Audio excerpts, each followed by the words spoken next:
Hello my friends and welcome to There Can Be Only One! Let's just make some really old movie references here. Okay, so here we are for Panzer Corps 2 1942. Obviously we've got my usual setup, hardest difficulty, 10% randomness. Just enough randomness to change close fights, change the decision-making math on very close battles, but not enough to swing the game in random directions. And I've also put limited stock on because I'm a big fan of limited stock, so we will continue our limited stock campaign.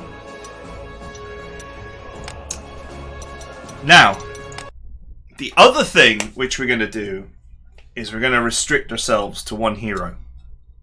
Hence the There Can Be Only One campaign. Now, I've been thinking about the start of this campaign for a long time now, as to whether I wanted to have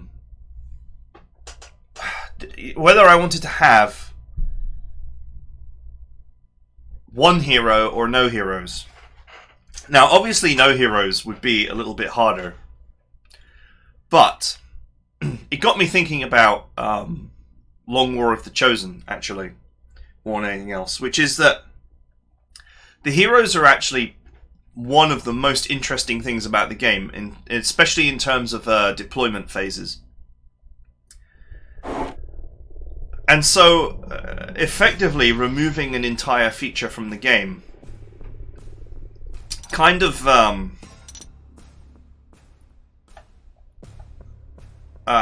destroys the, basically removes a whole part of the game. Part of the reason why Long War of the Chosen wasn't any fun was because it basically removed most of the game. Deployment is a lot less interesting when you have no hero considerations to make. You just pick your best units and drop them in, and that's it. Whereas I think that the decision to which singular hero to put on each unit might actually be very interesting. I do agree with people that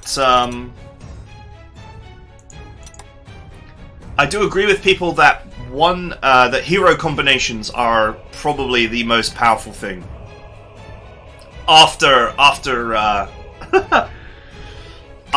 encirclement and capture. Encirclement and capture is the most powerful thing in Panzer Corps 2, full stop. I don't care about what your heroes are. The ability to generate infinite prestige and to capture units, superior units, is the most powerful thing you can do in the game. But a close second is hero combinations. So we've removed hero combinations. We have maximum one hero per unit, which is going to require a completely different approach to the game. Okay, so now the question is, what do we do with our points? Now, interestingly, those of you who have been following this since the Spanish Civil War, I don't actually have that many good heroes. I've actually been pretty unfortunate with heroes. I don't think I've gotten any of some of the best ones. I have no Vigilance, I have no Butcher, I have no Tank Killer. I think I might have one Rapid Fire 1.5x.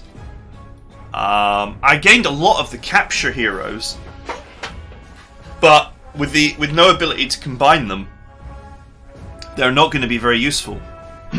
Potentially. Okay.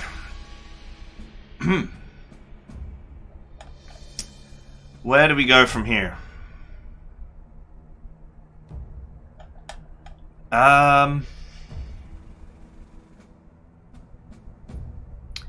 Remember that with limited stock, both in the last campaign and this one, denying myself Air Force or Artillery hurts way more than you'd think, because damage cannot be repaired. Well, it can be with the repair hero, but then that's your one hero. And what that essentially means is that you're not going to get any reinforcements. And that is going to hurt. Which is where industry connections might come really in handy. Right, let's go for Master of Blitzkrieg first, because I like the mobility that that provides.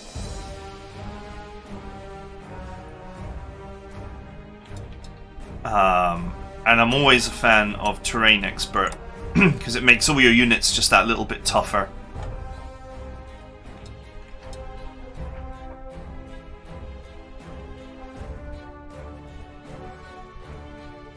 Man, we played with some of these in previous campaigns for our own amusement, and some of them were very painful. Slow reaction remains the most interesting one I've done so far. That was that just having the AI just attack you all the time was definitely painful and interesting.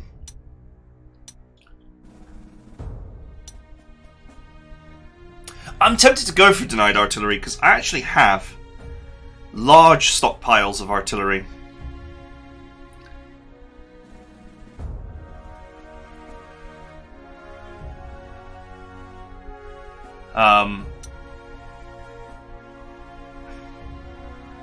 I have large stockpiles of artillery and no real desire to replace it.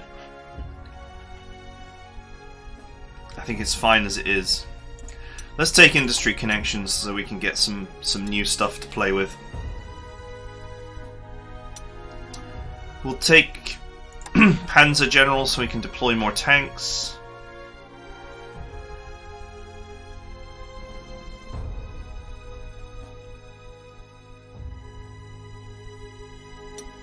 Let's go with anti-air veteran. I think the weather is going to be poor during this campaign. That's going to allow me to say I have the lethal here. I have a couple of lethal heroes, but obviously that's your one hero. If anti-air has already got lethal built into it, then I can give them something else to play with. See, I'm already having to completely change the way I think about the game because of just one hero. Whereas if I was running with 0 heroes, I'd just be like, well, I just don't have heroes, so that's it. We'd be done by now, and I'd just be deploying units. So I think this truly might be much more interesting, even if it's slightly easier. Not that playing the game on limited stock with one hero and on the hardest difficulty is going to be quote-unquote easy, but hey, away we go.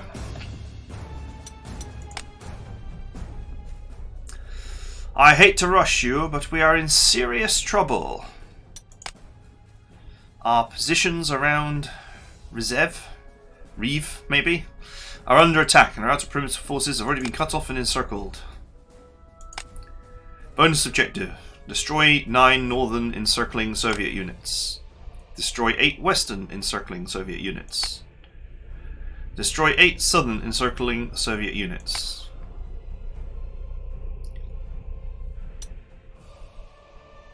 Okay, we cannot resupply them until we break the encirclements.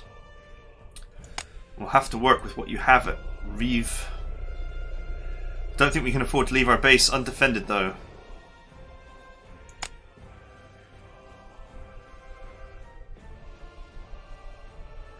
High Command has demanded that we retain control of our position. They do not want to yield ground so close to Moscow.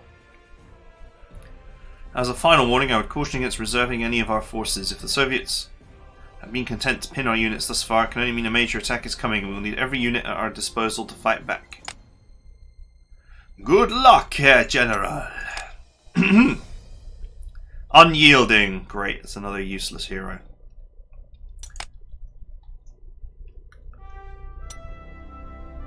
Right, so... Oh, that's weird. That's funny.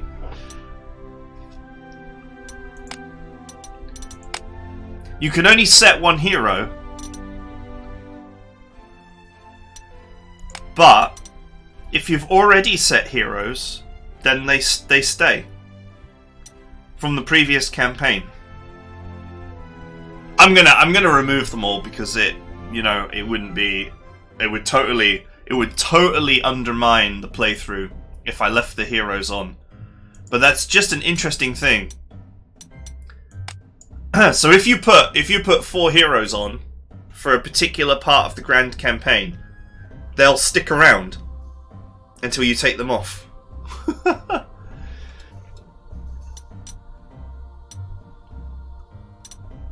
Right. It is definitely one hero, right? We're yeah. So we definitely have one hero mode. But just amusingly, if you already have 3 heroes equipped, you could, in theory, leave them equipped.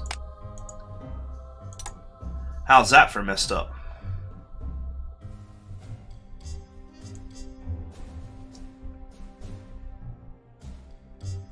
Right. Man, I kept a lot of bombers.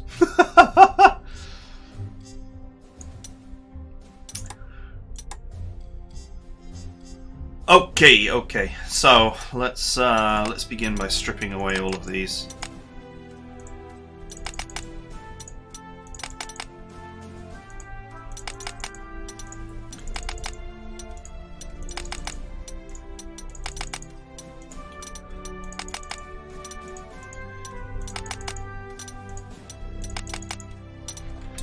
This is going to be a very serious downgrade.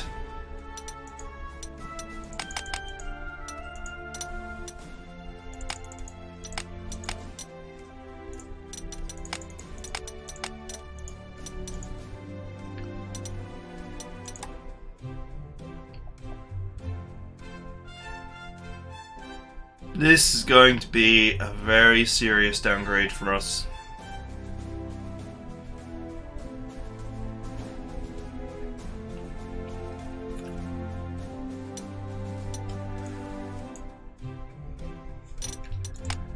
Okay, alright.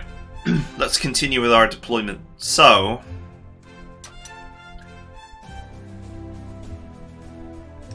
obviously units deployed in these zones are going to be suppressed until we go and free them.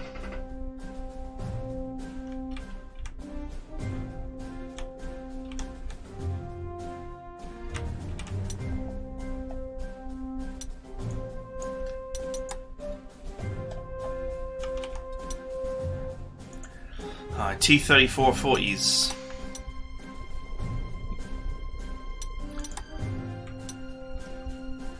What's my stockpiles of stuff?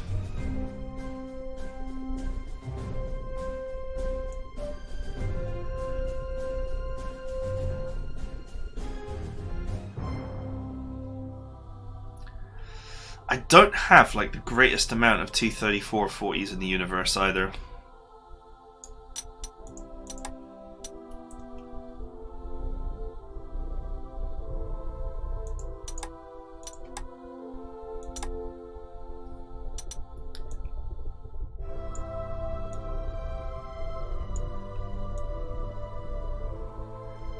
See, I've got loads of artillery. I'm just drowning in artillery. I probably have enough artillery here to last the rest of the war.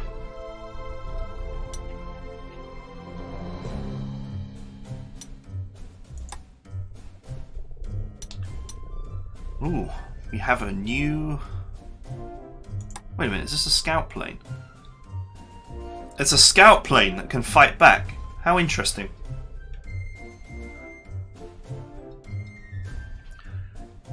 It's a scout plane with very limited combat capability.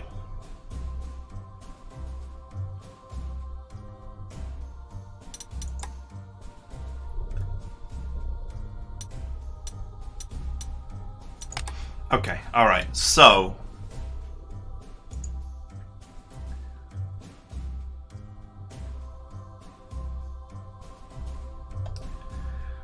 where do we even begin?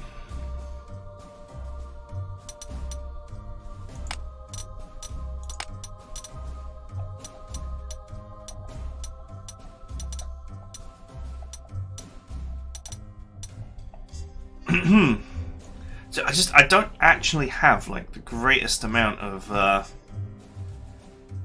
infantry in the universe. Sorry, good heroes.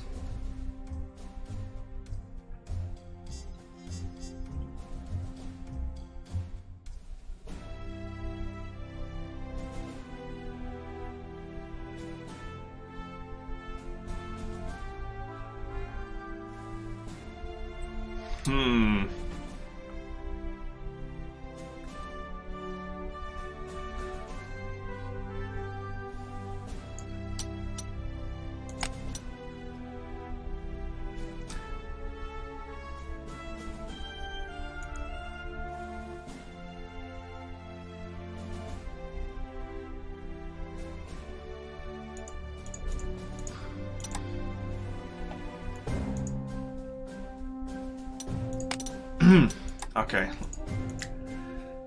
Let's shuffle these guys back in.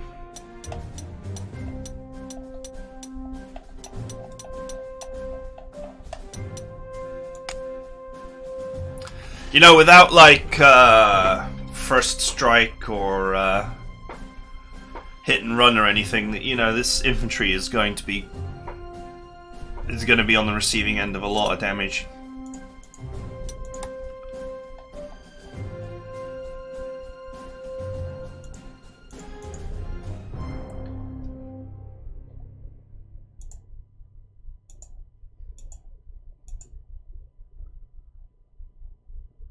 Okay, we can get up to 5 stars in this campaign.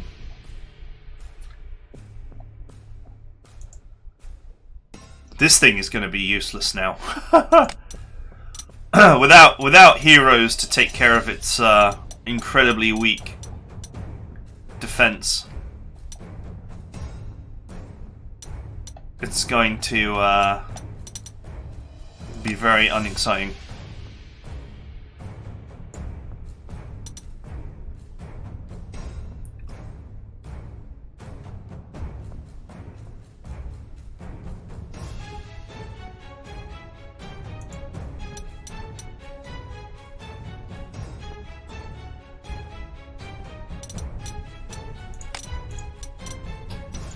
Okay, let's take these two.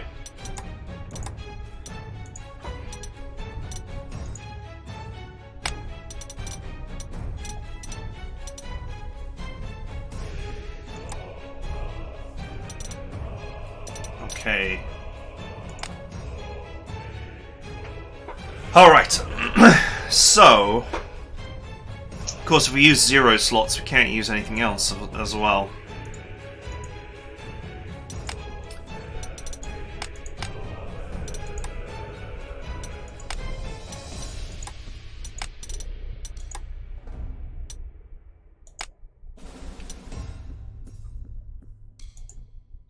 How many of these have I got left in reserve? I'm going to presume that's not enough.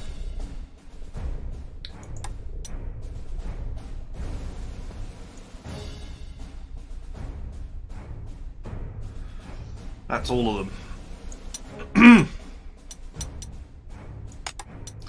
Okay, since we have lethal,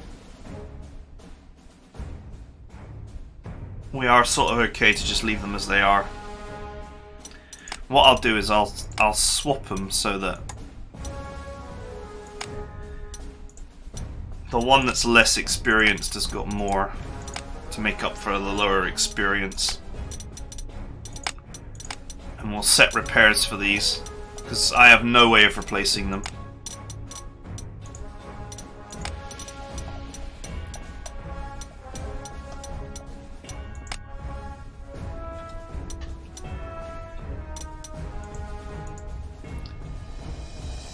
Right, 21cm gun,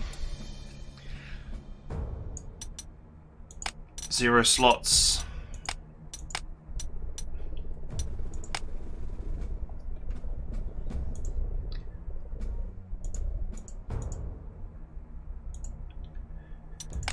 We definitely won't be using these anymore, because without first strike they're not that good.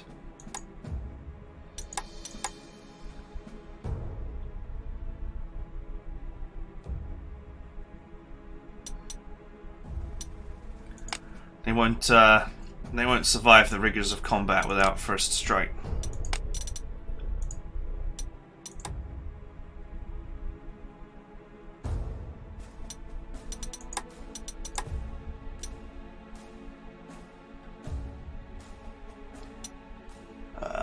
This is a... The Bowfighter is not a gift, is it? It's just something we captured.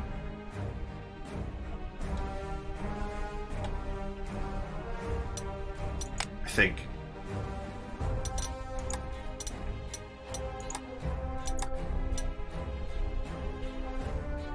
Yeah, it's just something we captured, so I can just change that.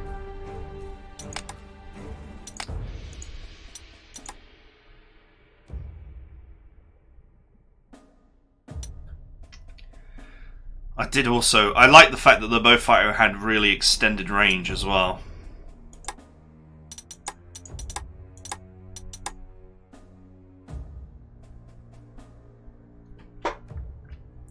The Messerschmitt is really inferior.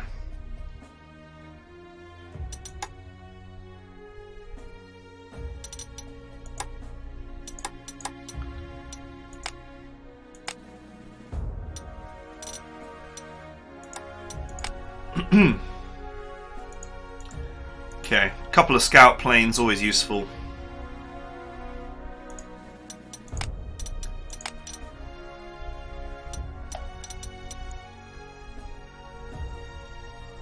Who do we use?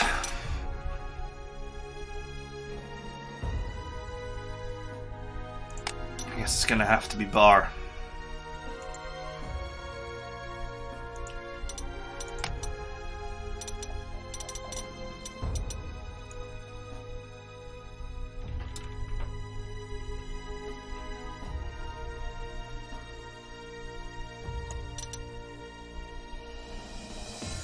Well, at least Rudel is Rudel is a complete package in one hero, so we will at least have one very competent unit.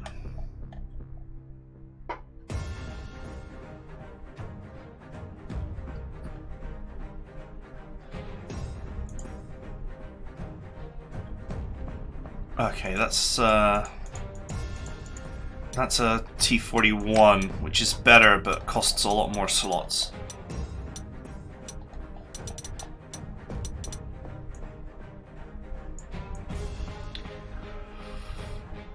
Maybe he's the one to put our precious double strike hero on.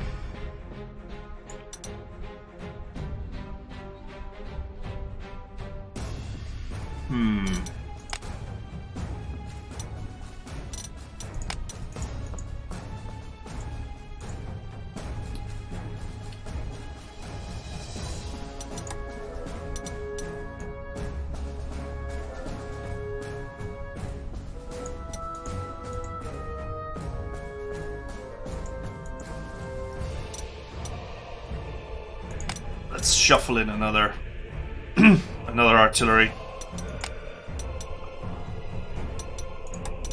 21 centimeter.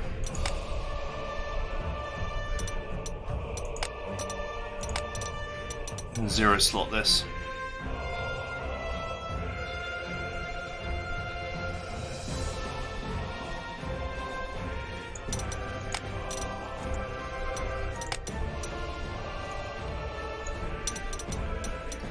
Got one lethal attack there. How many lethal attacks have I got? Is it just one or two? Two.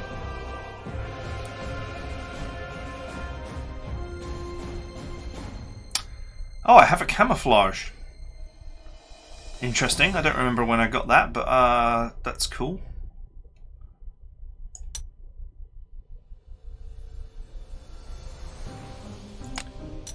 Let's go with extended range.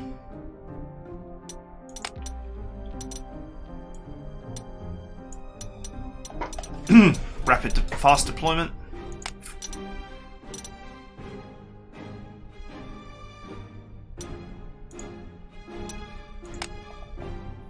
Okay, what I'm going to do is I'm going to include some strat bombers as part of my my lethal ordnance package.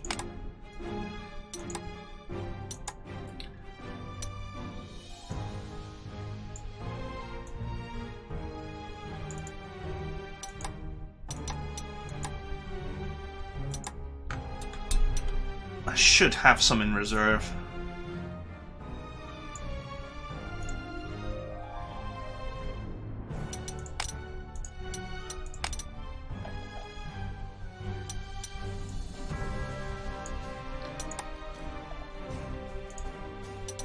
It makes perfect sense. I have no long range air. So this gives me long range air.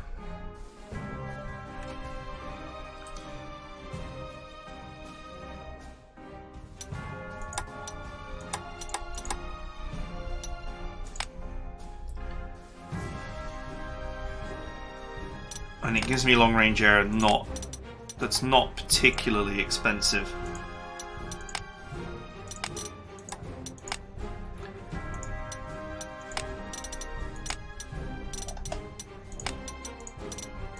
A perfect home for my lethal attack heroes.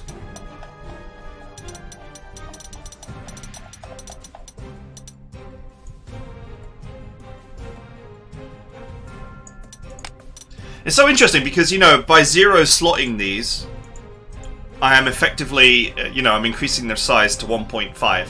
So I'm effectively putting rapid fire 1.5x on them. But I can't put anything else, so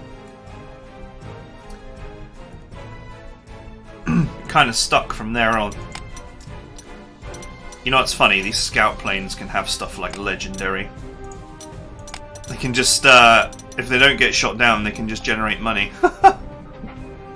Poor Galland, man. I got nowhere for him to be. Unless I deploy another fighter.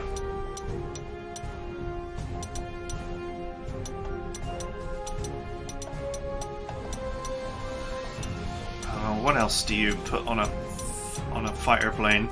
On a scout plane?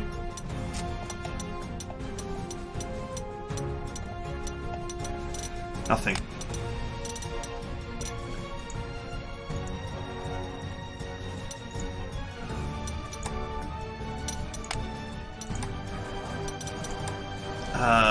Let's. We've got the slots. Let's add one more fire.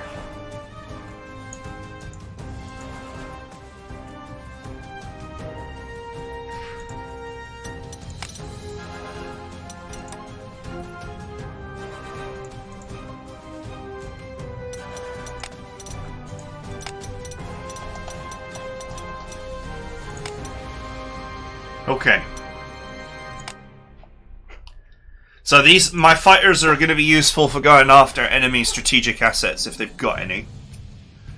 Whereas tactical bombers and fighters will have to will beware these.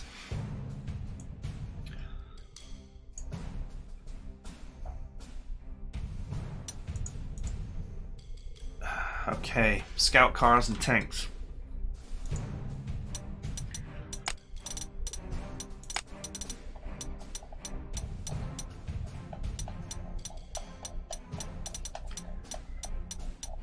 Alright, half slots.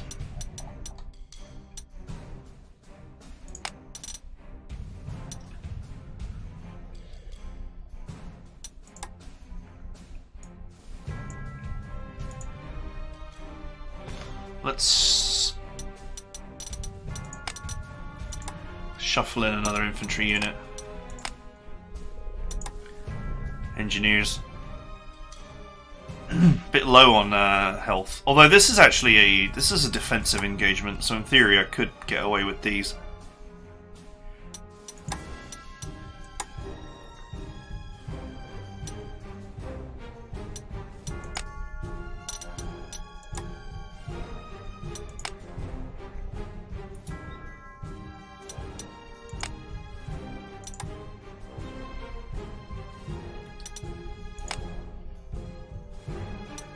Okay, just a slight boost in their size.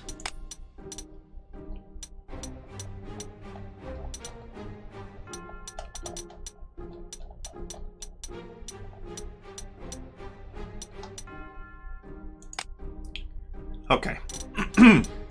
We use these guys as a defensive unit and just drop them here.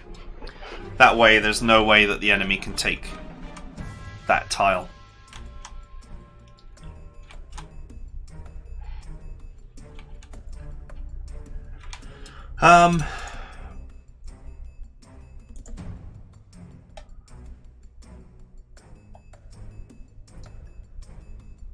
Where do we go from here? This is actually really hard.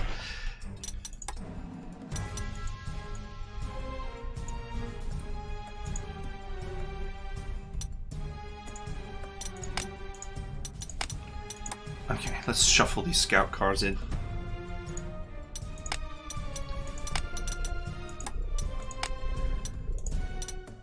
They really don't need to be 15 over strength either.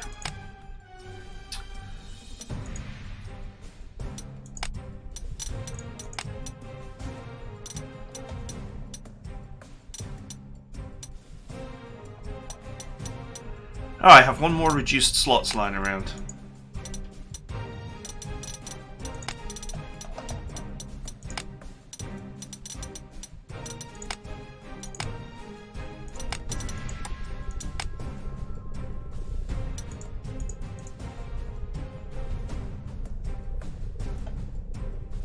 Okay, let's say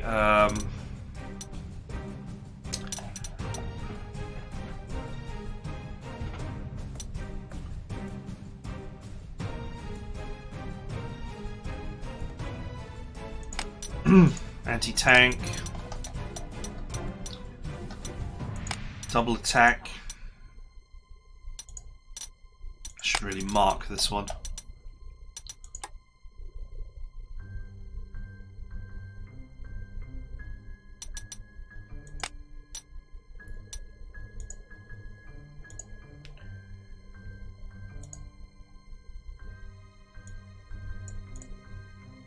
It's quite tricky to actually rename a unit.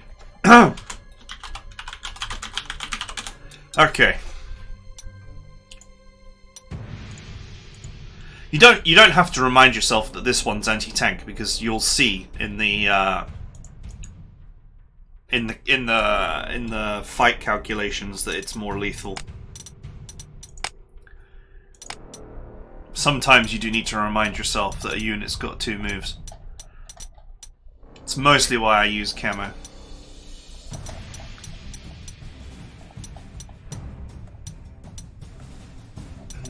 Readiness.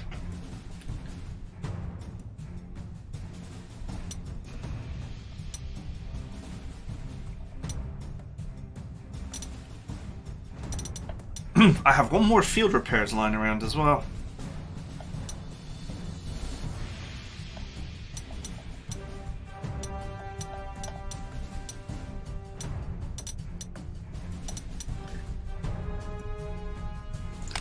Let's say rapid fire 1.5x. What we can do is, in previous campaigns I used yellow to indicate artillery capability. And I still think that artillery support is a very, very good capability to have. So these recon cars will be really useful, because what you can do is you can park them next to tanks.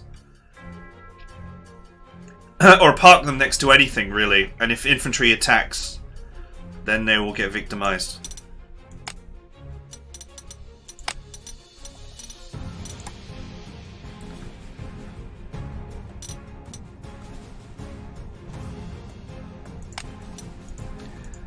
So you can almost think of these guys as being like portable 7.5cm guns, and actually probably a lot more lethal.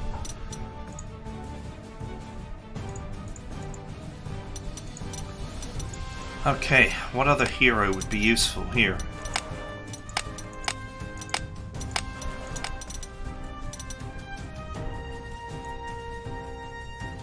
No retaliation.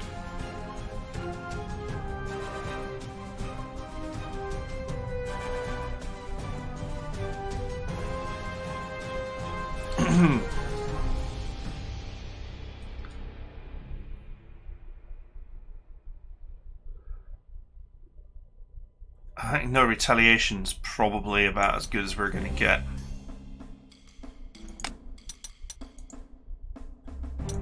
And for these guys, no retaliation is the only way that they're going to avoid taking tons of damage.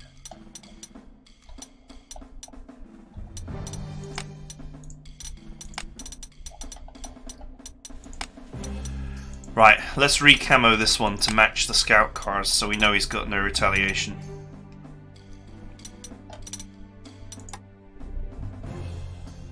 That's not the right camo. It's very important to actually mark your units so that you know what their capabilities are at a glance. It's going to help you mentally work out what the best moves are when you're playing. So this is a very important part of the process for battle. You know, anyone can say, oh yeah, you know, I'll look over every unit and I'll look over every situation. But if you do that, you might miss things in the big picture. So being able to tell what your units can do just at a glance is very, very helpful.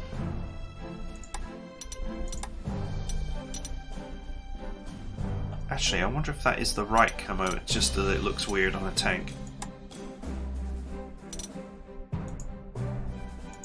It is the right camo, it just looks odd on a tank. Okay, fine. So now I know that these 3 units are my no retaliation units. These 2 units are my artillery support. These ones are just tanks that are that are just what they're just tanks in a typical sense. They do what tanks do. They all have a different method of improving their ability to do damage. This one has double strike, so we've marked it to remind ourselves that that is what it does.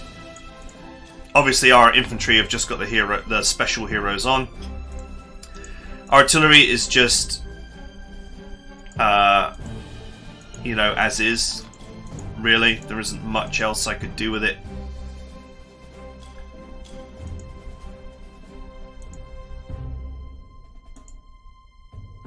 I'm using an old artillery here. Oh well, doesn't matter. 15cm guns are the same the world over, apparently.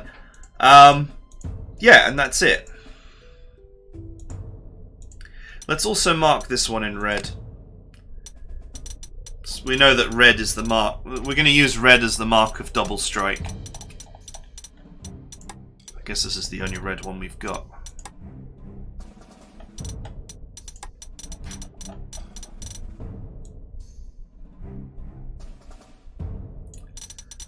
Okay. I've got 2 core slots left to play with.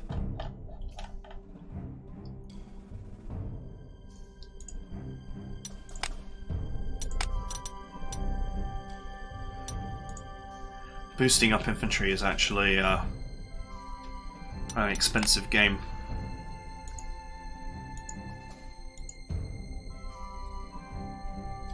I have not been able to deploy any capture capability at all.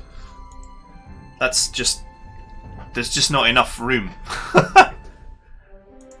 There's not enough room in my military for it.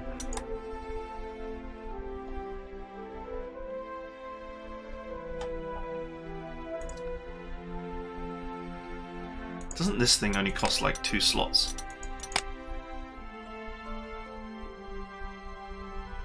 Yeah, 4 slots at full size.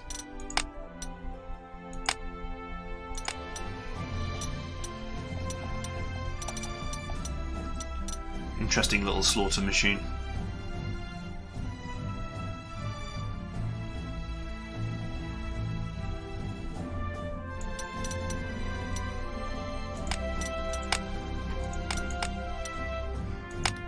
I suppose if I wanted to deploy this, though, I would want to deploy it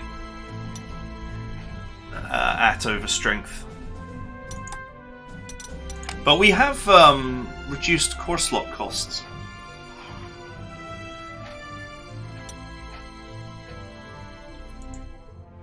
So we should be able to bring it out.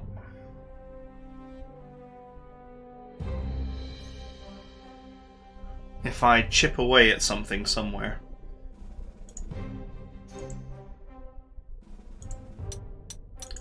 See, I'm not receiving these for free. Let's run them at standard strength.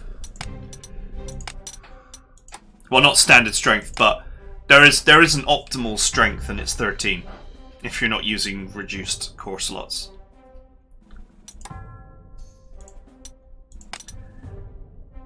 T-34 40s.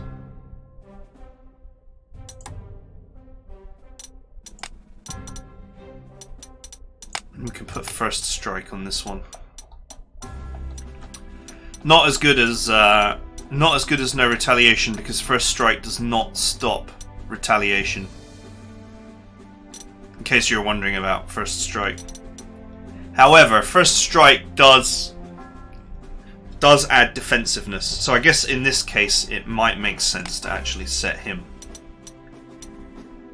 for First Strike. We'll also mark him as a First Striker. Or as a no retaliation. That actually still leaves me with 2 slots.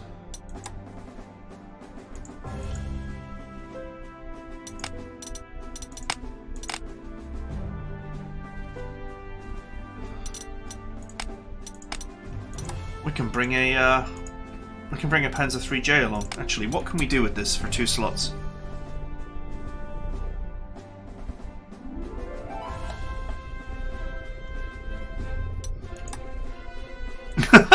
Actually, the best German tanks at the moment.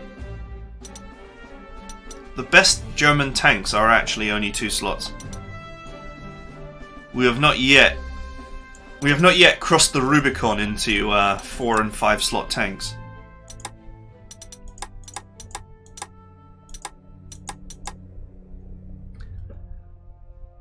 The T-3440 is amazing. I can't believe how cheap it is slot-wise.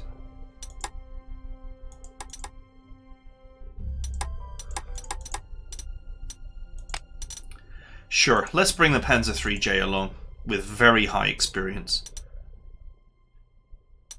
And I'll also put my my other no retaliation on this bad boy. No retaliation is probably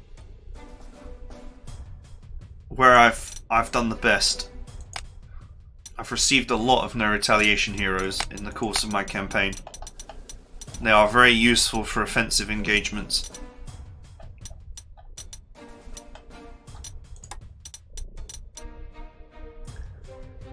Okay, so we got three tanks with the no retaliation capability and 2 scout cars.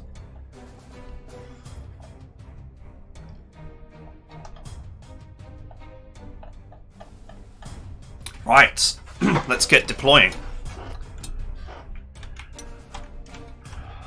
Right, well, first things first, we should just deploy as much as we can in the center area.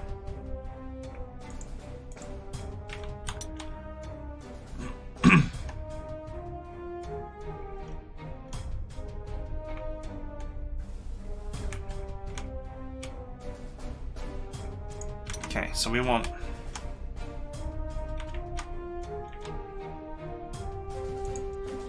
a scout car going in each direction. I believe that the units starting in these areas, they also have their fuel stripped away. So if you think, oh, you're going to put a scout car here and just waddle it out of the containment, think again.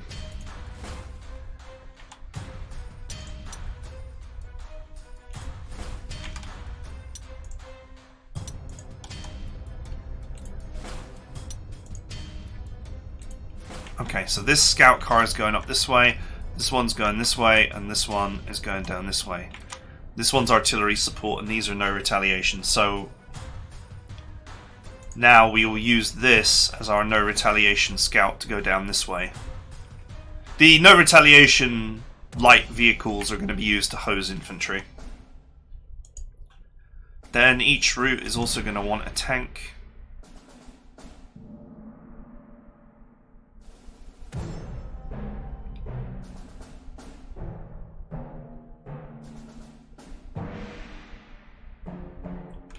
Or is it? If we put the tanks in these regions, we might be fine.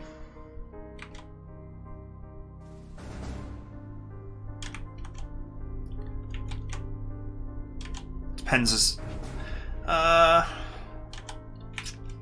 if we really feel like we need tanks to actually smash through. We probably don't.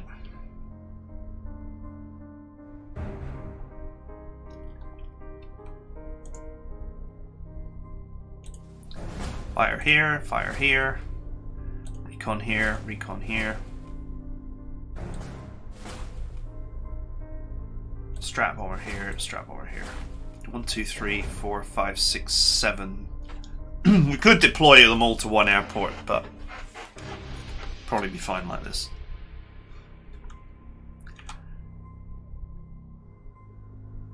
Okay, I'm gonna say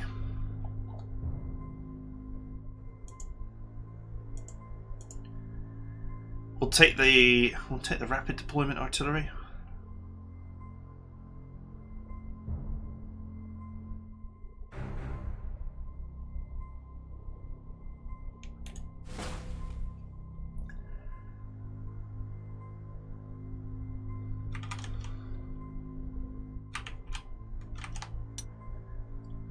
I'm going to need anti-aircraft here.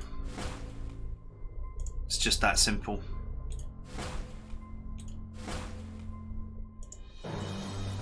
I think we'll just deploy our artillery in the middle area. We'll rely on the recon cars to actually break the encirclements with air support.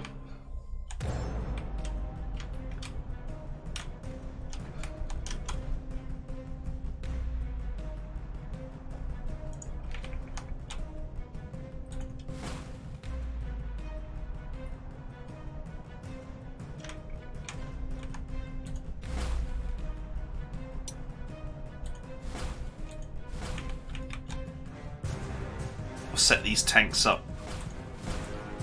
ready to be freed at a moment's notice. We got a double strike there, so we'll add an extra here. I could get away with putting no one up here. Funnily enough.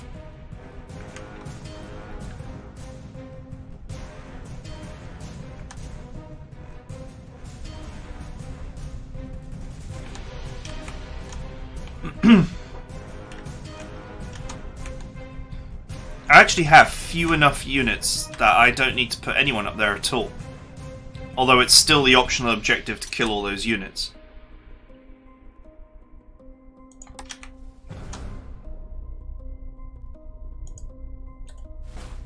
You know what? That seems reasonable, actually. We'll free our guys from this region and this region, slaughtering everybody. And then we'll go up here and we'll just... Once we've freed our units, we can just smash the guys up here in our own time.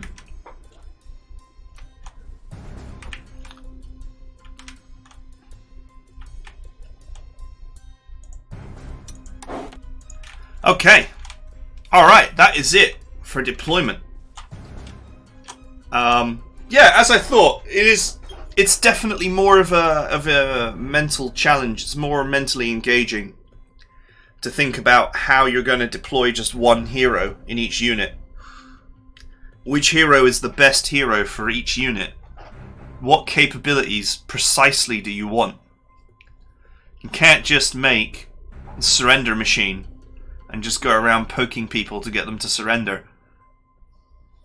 Nor can you make some kind of lethal double attack rapid fire 1.x slaughtering machine that just overruns its way through the enemy.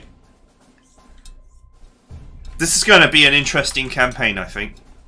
But that is it for now. That is it for deployment. So, I hope you guys enjoyed it, and I'll see you guys next time.